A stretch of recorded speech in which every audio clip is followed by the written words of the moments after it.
Hello and welcome to another video. In today's video, it's part 3 of the Wheelhorse Raider 10 project.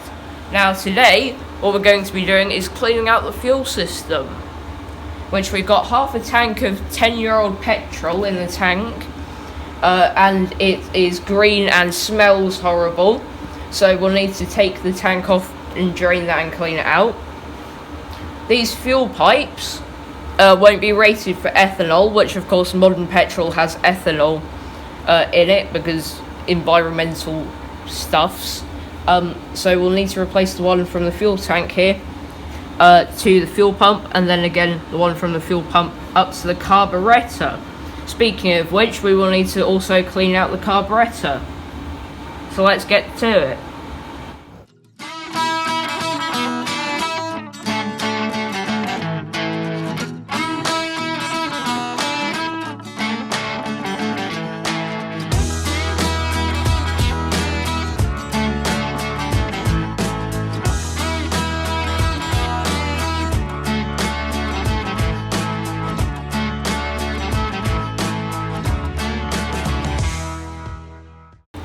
Now, for all of the people that have watched my channel for a while, you'll already know this, but for all of the new people, we like to, let's just say, repurpose some of my sister's products out here in the workshop. So it looks that she's part way through a bottle of nail polish remover here. So I think we'll just use that for in the fuel tank to clean that out a bit, since it's acetone, but don't you worry, we'll pour it out of the fuel tank once we're done with it, put it back into the bottle, and I doubt she'll notice. However, when we've done that in the past, it did come out a bit of a funny colour. And even more helpful, she's just gone and bought a new toothbrush, which toothbrushes are great for cleaning up parts that are slightly difficult to get to, like this part on the engine cowling. You can see there's a bit of dirt there where I've not been able to get at it with like a cloth or something. But if we just spray some oil on there and then use the toothbrush, that gets nicely into those corners and gets all the dirt out. Now we're going to take the fuel tank off. Now luckily when we came to it, the fuel tap was off, and hopefully that's been off since the last time it was used. So when we take the fuel tank off, we're going to do it very carefully because we don't want to be disturbing the fuel in there, because I don't like the sound of smelling that for the next couple of days. But what we'll need to do is undo the clamp up here, which takes a 10mm spanner, which means that that isn't the original bolt, because of course the original bolt would be an imperial bolt. Also, something interesting we've noticed is that the bolt or the fixing for the clamp is on the top of the fuel tank here, whereas on a Bolens it would be on the bottom out of sight.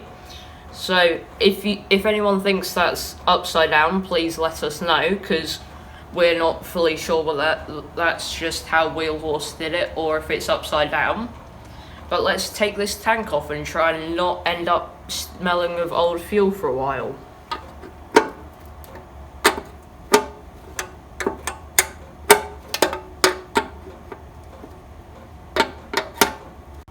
We've now taken the fuel tank off, and luckily there wasn't any fuel in this fuel hose, so when we disconnected it, nothing showered us with smelly fuel, and same with the fuel tap, that works well.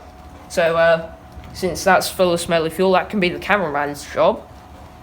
But what we're now going to do is take off the carburetor.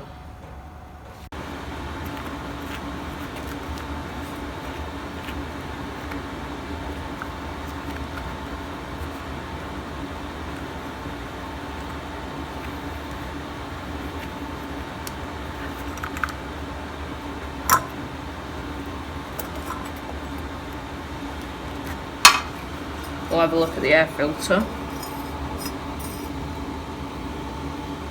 It's not in too bad a condition.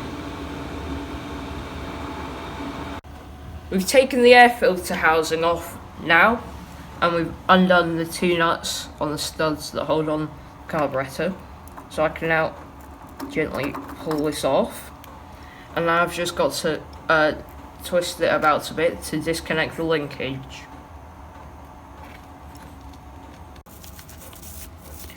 I'm just cleaning the carburetor up here with certain person's toothbrush and a bit of petrol.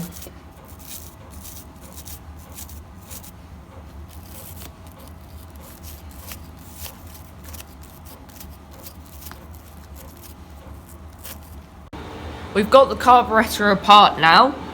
It all was completely dry and it looks pretty clean, so what we're just going to do is put some carburetor cleaner in there and just clean it up a bit more and then put it back together.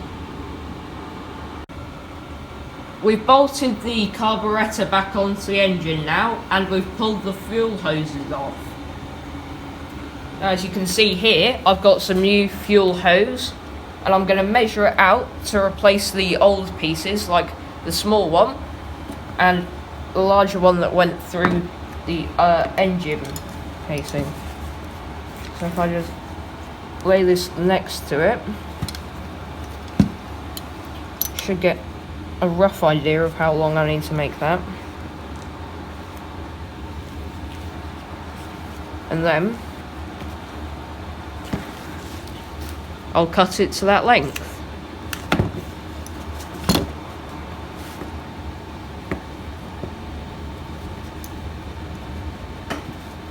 There we go. We've got the shorter fuel hose on here that goes from the fuel pump up to the carburetor, and we've now cut the larger one, which will go from the fuel tank to the fuel pump. Now, originally on this tractor it goes through the engine cowling here. There's a hole on that side and then it comes out this side, which if this was a Bolens, what we would do is we would run it on the outside because we prefer to do that. However, on a Bolens, this part of the engine is facing forwards, so the bit of fuel pipe would be protected by the bonnet. However, on this tractor, the engine is not facing forwards, with this facing forwards, so it would be quite easy for this pipe to get caught and possibly damaged, and it doesn't look very good there. So we are going to put it through the engine cowling, and we've got a bit of a technique for this, which we'll show you. So we get a very long cross-headed screwdriver, put that through the two holes, like so. Then we get a bit of our fuel pipe, try and straighten that up a bit. And you put a couple of inches of it onto the screwdriver there. And then once we've got it in this first hole, we just push the pipe through. Screwdriver is simply there to guide it through this other end. Then we can just wiggle the screwdriver about a bit until that is through, and we can take out the screwdriver and then just thread that through as much as we need. Right, now we have the clip on this end, so this end of the pipe is all ready to go, and we've connected this end of the hose up to the fuel pump. Now we have made a decision about the fuel tank. What we're going to do is leave the acetone in there, and throughout the week we're just going to come in here, shake it up a bit, slosh it side to side, and then let it soak again. Hopefully that will get rid of any debris that's in there, and fingers crossed that my sister doesn't notice that her nail polish remover's missing for a number of days. But we'll keep doing that throughout the week, and then it should be ready for the next video. But that's it for this video. I hope you've enjoyed. Thanks for watching, and I'll see you in the next one. Bye.